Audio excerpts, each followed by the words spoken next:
Hello again guys, it's Carly from the Poetry of Nice and welcome back to part 2 of my mega thrift haul to sell online. Okay, so in part 1 I showed you a whole bunch of clothes that I am planning on selling on eBay, Poshmark and Etsy for profit, and in this part 2 I'm going to show you the rest of the clothing. I'm going to show you some blankets, I'm going to show you the shoes, and then I'm also going to show you my #1 item that I picked up this trip. Alright, let's dive right in. No time like the present. Okay, so this is just a band tee. It's maroon 5, like a graphic t-shirt, and it is a tour t-shirt from 2016. And they do okay depending on the band and how popular they are and stuff. I think that one will do okay, maybe like $15 or so. This is a denim like button-up shirt, but it's very 90s. It is sort of made in Hong Kong. It has a cool little pocket on one of the sides, and it's a women's plus size. So again, super 90s vibe. I think that will do okay. It's a fun like layering piece and a fun, very like kind of like on-trend vintage piece. Next is Cloth and Stone, sometimes sold at Anthropologie, but not all the time. I really like this brand personally. I think they're just like so nice and flowy, and the way they fit and stuff. This is a white button-up shirt, very classic in their style, and then it has the split tails at the back as well that are also very much their style. So I may sell this, I may keep this, I'm not sure at this moment in time, but either way, if I listed, it'd probably be about 25 or so. Don't really know what I plan to do with this, if I'm honest. It's Jones New York Sport, but it's vintage, it's 90s, and yeah, I don't really know what to say. It's kind of like a fishnet shirt, like I don't know, it took me back to like my preteen years, I think, with like Aqua and Spice Girls and stuff like that. It just had those vibes, in my opinion, so I kind of thought like, oh, someone might like it, but looking at it now, I'm not sure. However, oftentimes I leave those kind of things at the bottom of my death pile, and then when I list them, they go really quickly, and I'm always surprised and think, why didn't I list them yet? So maybe I'll try it and just see what happens, just for fun. Right, we have another Christmas sweater. Like I said, pick them up all year round. This one just has like little whatsits on, like a patchwork thing. And this type of thing will only sell for about $20 or so, but it is a size extra large. And I don't really care about the brand. It's more about the design when it comes to the Christmas sweaters for me. Quacker Factory. And it's got dogs. The weirder the better with Quacker Factory, I find. I like the bolder the print and stuff. So it has like little doggies doing lots of like little figural whatsits. I don't even know. It's got one on the back as well, embroidered. It's a size small. I think that it'll do okay, but it will have to wait for the right buyer, obviously. This piece is Carhartt for women, size extra large. I actually really like selling Carhartt, especially their jeans, and if you can find the jeans that are lined, kind of like the LLB jeans that I showed you in the last video, you can do really well, I find. Jackets do good, boots do good, all that kind of stuff. So I figured I would try the women's wear and see how that did. So it's just an open front blazer, very much kind of like an avocado type green, or like an olive green, I'm not sure. I probably won't go that specific in my keywords, but it's green. Faux suede, like a faux moleskin almost feel. It's a size 18W. It's by Dress Barn. Actually, I'm always surprised by how quickly this brand can sell for me. Again, not lots and lots of money, probably looking about $15, $16, but it does tend to move quite quickly. Just a Lane Bryant size 18 skirt. This is the older tag with the cursive on it. But I thought the style was still kind of relevant. It's an elastic waist, kind of like a pencil skirt with like all the ruching and stuff, and then it has a faux leather stripe down each side, and then this kind of pattern here, keywords I'll use for that is either marled or space dye. This is loft. I don't get a lot of loft. Size medium, but this was a wool and mohair and I think Angora blend sweater. It's very slouchy and very comfy looking with this open knit. I thought it was kind of cute, so I grabbed that. Alright, what else do we have in here? Let's do this. I'm going to show you my #1 item because it's a clothing item, and then I'm going to move on to shoes, which actually I did quite well with the shoes, so I was quite impressed. So this was at the filler bag. Again, 70 cents. It is a brand new with tags Orvis classic barn jacket in red. So look up comps. I'm pretty excited. I definitely think I'm going to be able to get $70 to $80 for this, because it's new with tags, and also there is hardly any of the like the red on there. They're all kind of like the khaki color that I could see in solds and what's listed. So I'm pretty excited about that. I'm not sure how much it retail for, but Orvis is not cheap. and it says right on the tag exactly what it is, so that makes my job way easier with the classic barn coat. So yeah, I was really pleased with this for less than $1, and like I said, $70 to $80 pays for everything. All right. On to the shoes. Alright, so the first pair that I found were these men's Timberland boots, and they do have the style number inside.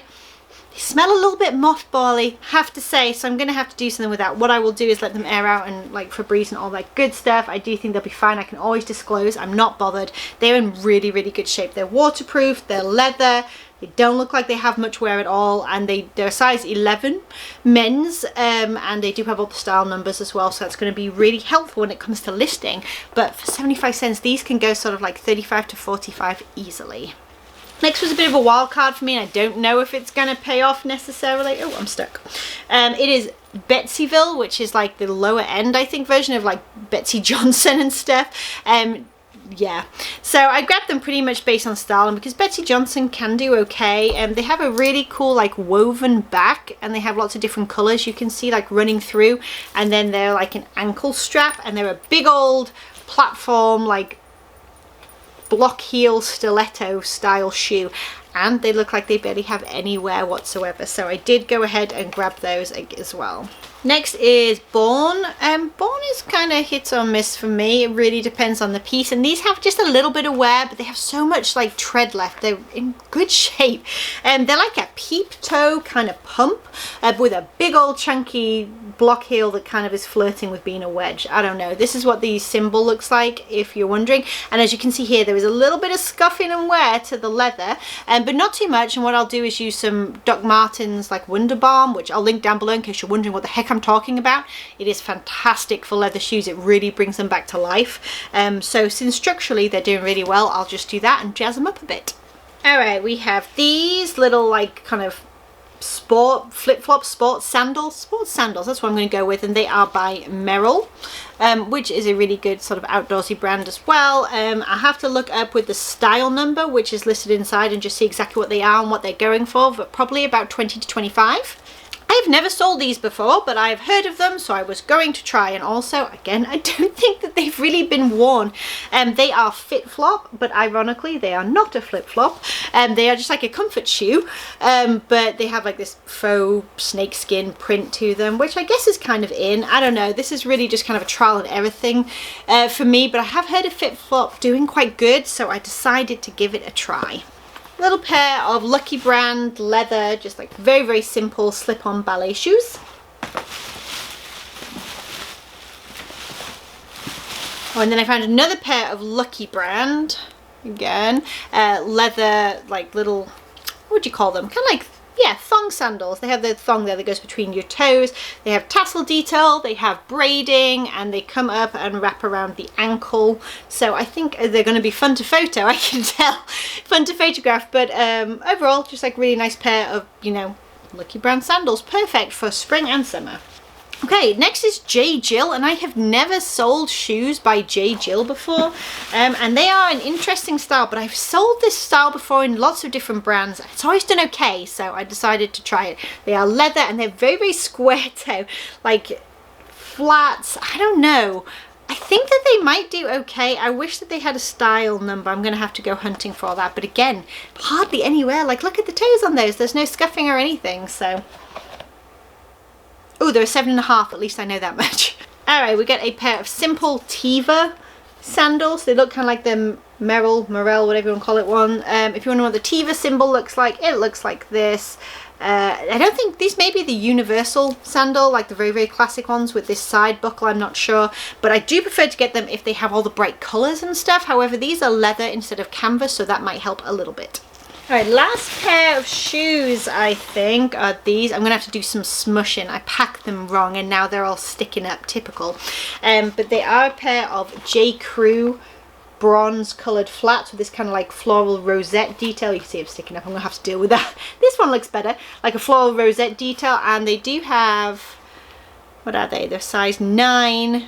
They're not leather, unfortunately, but they're still J. Crew and they're still cute, and I think that they'll do fine. They're a good good size and all that kind of stuff. So, and they're in good shape. Again, barely any scuffs.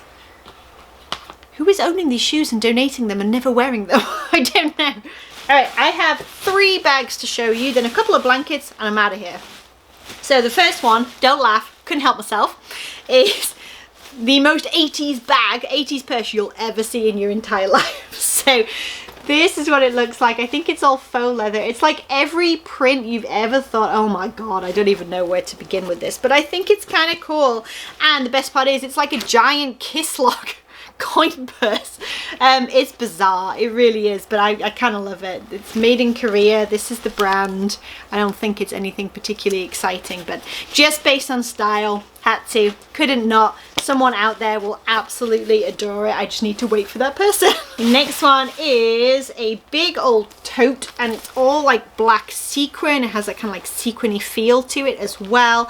Again, it's in good shape. Maybe a couple of marks I'll have to wipe down, but when you look at the corners of bags or like the drop handle straps, usually you can see if there's been much wear. There's barely anything on this one, and this particular one is Tommy Hilfiger, so I think it'll do okay just based on style and stuff. And the final one is my favorite bag, even more than the 80s Spectacular that I just showed you, and it's this little vintage, what's it called? Like, I should probably know that.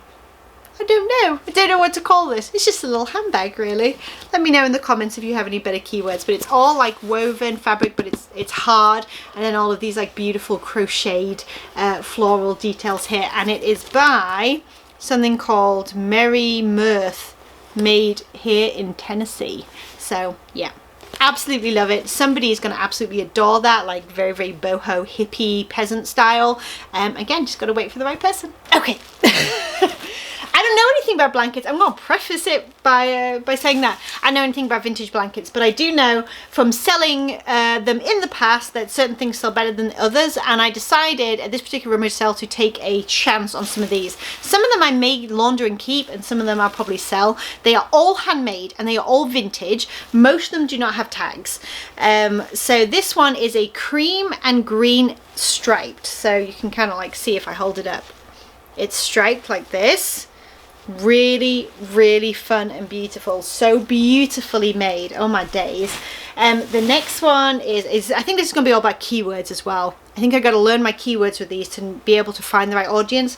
This is like this really funky, super open knit kind of hand crocheted. I don't even know what to say. It's gorgeous. Now there's barely anything on these, like no marks, no nothing, and they're absolutely huge. They're definitely like throw size. So I think that's good. This one I'm expecting may do quite well because it's rainbow. So it's all rainbow striped again, all handmade.